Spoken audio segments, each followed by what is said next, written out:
Obviously, we're talking consumer sentiment. Give us kind of the 101 overview. What is it and what is it measuring? Sure. At Siena here, we've been measuring the consumer sentiment of New Yorkers since 1999. So it goes back quite a ways. It's based on a survey that was developed and continues to be done nationally by the University of Michigan. And consumer sentiment, the way it's done within the survey, constructs an index of overall sentiment as well as a look at how, in this case, New Yorkers feel about their position in the economy today, as well as when they look to the future. So we give both an overall assessment as well as a current and future. Really, what the index also is referred to as a willingness to spend index. So it measures the degree to which people feel sufficiently confident in their place within the economy to go out and make purchases that would in turn, of course, spur the economy. As we know, the economy continues to rest at about the 70% of our economic activity is based on consumer spending. So this is a crucial indicator of how are consumers feeling today? Are they going to go out there and buy major items today? And what about the future? Do they look a year out, 5 years out, and feel confident? The index, as I said, goes back a number of years, and so we egghead statisticians have had to do a few manipulative corrections over the years. So at this point, the magic number is approximately 75. So when you hear the index of consumer sentiment, numbers at 75 indicate that optimism and pessimism are about balance. Numbers under 75 reflect some concern on the part of consumers, whether it be about the current situation or the future. Numbers well above 75 start to indicate that consumers feel pretty good and that economic activity is likely to pick up. So, I mean, that's kind of the overview. We also, in addition to the index, we asked people specifically about their intent to purchase 5 different major consumer goods.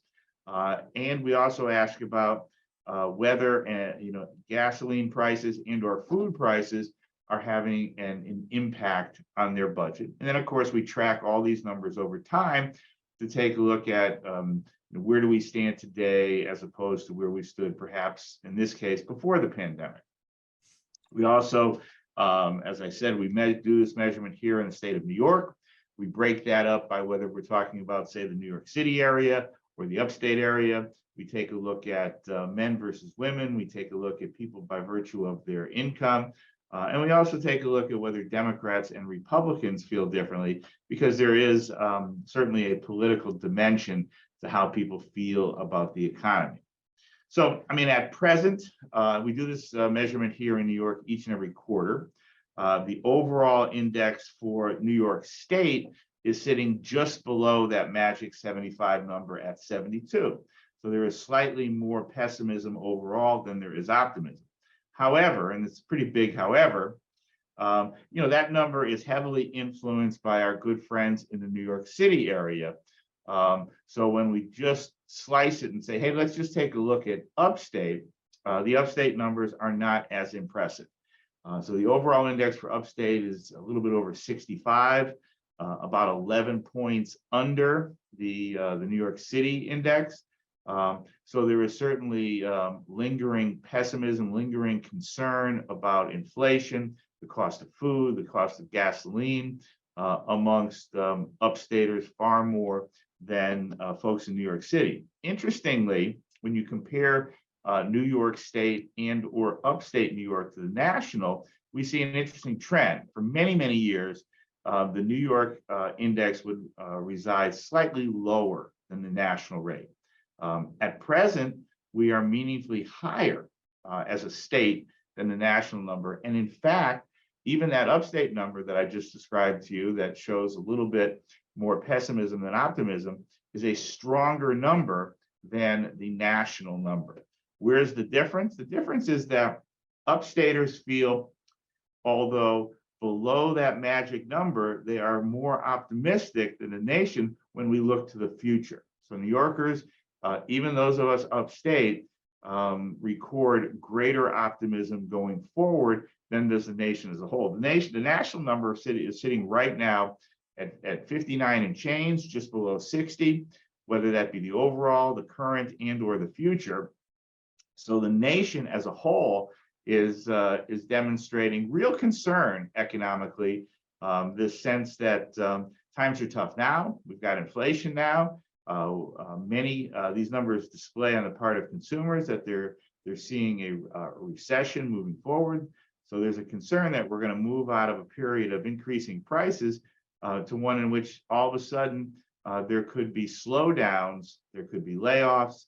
We could move from an economy in which we heard so much about employers struggling to fill jobs to one in which there may not be as many jobs. We've seen some layoffs recently. So that's, I think, reflected very dramatically in the national number, a little bit less so here in New York State and upstate. What is, historically speaking, since Siena's been working on this, what is sort of like the high and low watermark of consumer sentiment in New York State? Well, I think the easiest thing to get a hold of is, I'll give you two things. The high watermark, we have seen consumer sentiment scores in the 90s, close to 100. So dramatically above the break-even point. If you remember the great economic collapse of 2008, we saw numbers that touched into the high 40s. So that's the overall range. Just before the pandemic hit us, we felt pretty good. It's a little bit tough for all of us to remember. It's been such a very, very long, now almost 3 years. But we're down about 20 points from where we were pre-pandemic. So pre-pandemic, we had an overall index of consumer sentiment at over 90. We were in an economic period where consumers felt optimistic. Their intent to buy was strong. Their outlook for the future was optimistic. We fell sort of off a cliff when the pandemic started, and we did recover a bit about a year ago, but now with inflationary activity, that has really caused tremendous concern. Now, it's two things that kind of operate in opposite directions. I mentioned to you that we track gas and food prices. One that's really disturbing is we've been running for almost a year now with close to 80% of us saying that food prices are having a somewhat or very serious impact on our family budget. And that's not news, I think, to anybody.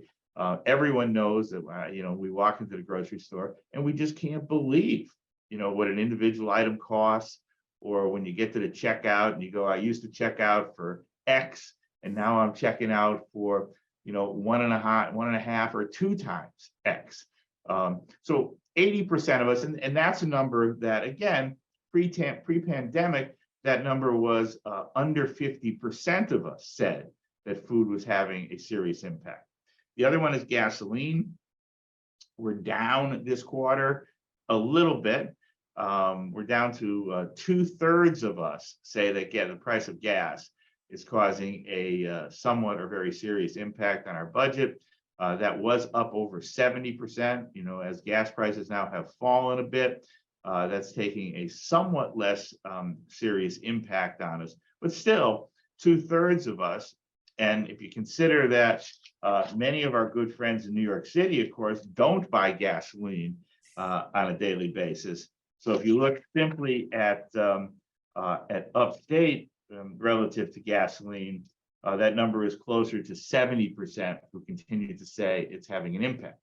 Now, all that said, the other thing that we do in this survey is we say, I'm going to name a series of major consumer goods. I'd like you to tell me whether you intend to purchase them over the next 6 months, because that's an indicator of, despite, I could be nervous, I could be concerned about prices, but do I have a little bit of money, left over that I'm going to, engage in that home improvement? Or am I going to buy a vehicle? Am I going to buy furniture? Am I going to buy new electronics, a TV, computer, or a new home perhaps? And those numbers continue to be strong.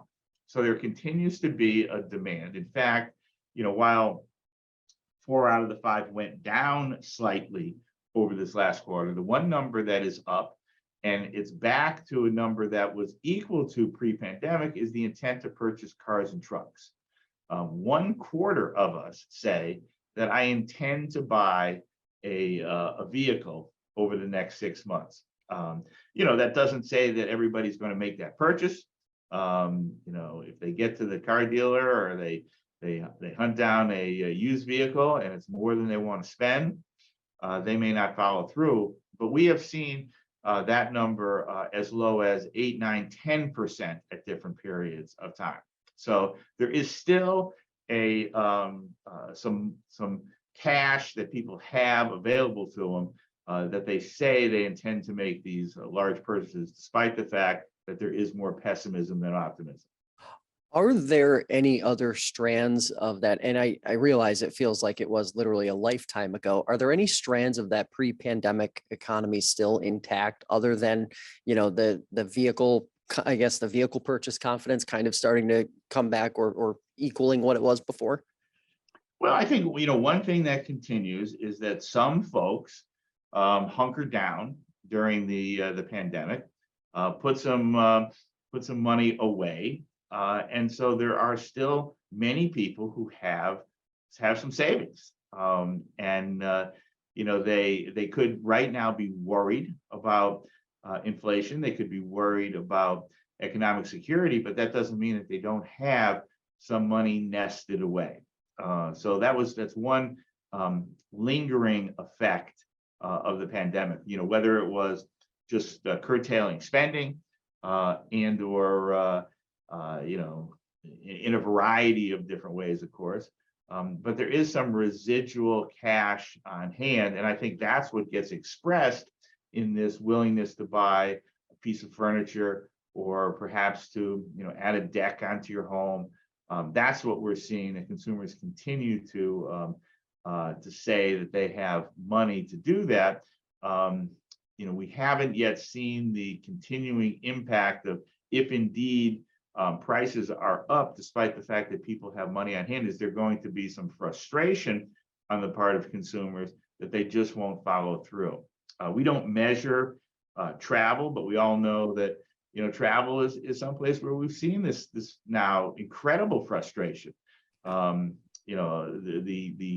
turmoil within the airport industry aside, prices had gone up, but yet there was this enormous demand that people had to get on a plane, to go see friends and family, to take a vacation.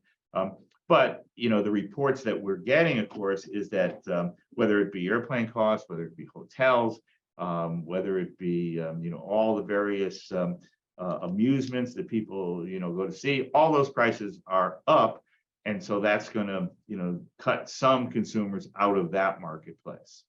So it sounds like you're describing a bit of sometimes lag between what folks are worried about and when the rubber starts to meet the road in terms of when spending gets cut and that sort of thing. Is that what you guys are watching, say, over the next 2 to 3 months, to kind of see how that plays out and what the rest of 2023 looks like? We are. We're also taking a look at another survey that we do that invites you to take a look at. Is in fact, we're in the field with it right now, as we interview CEOs of upstate companies, and we ask them about their economic confidence. What predictions do they have for the year ahead in terms of their revenue, profitability, their intent to hire, what obstacles they see. And without scooping that survey, I will tell you that the preliminary numbers are a bit disquieting.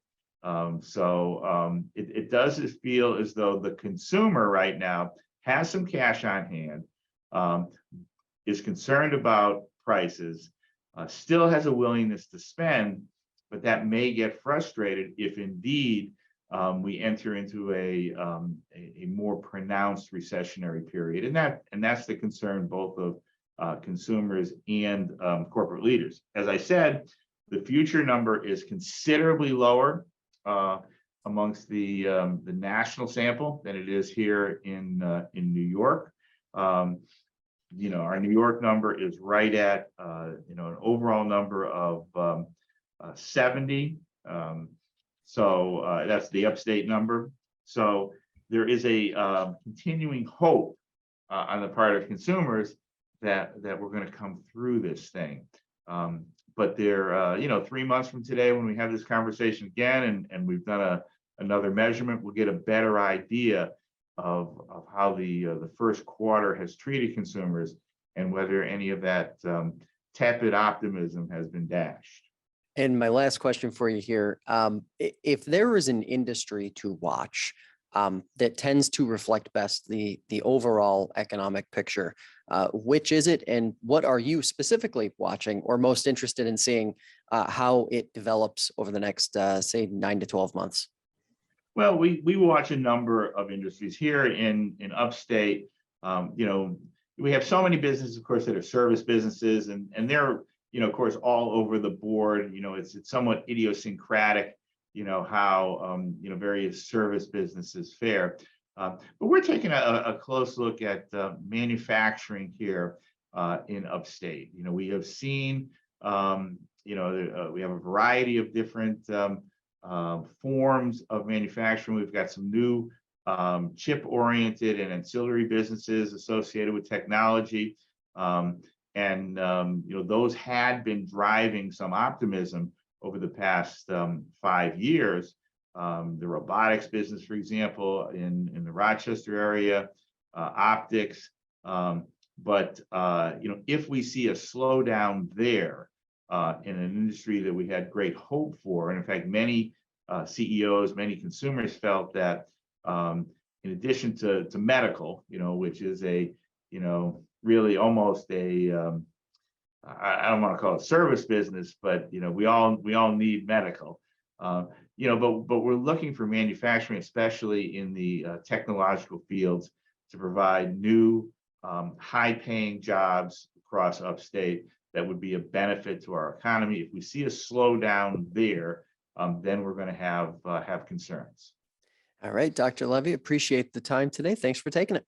Absolutely. Anytime. Have a good day.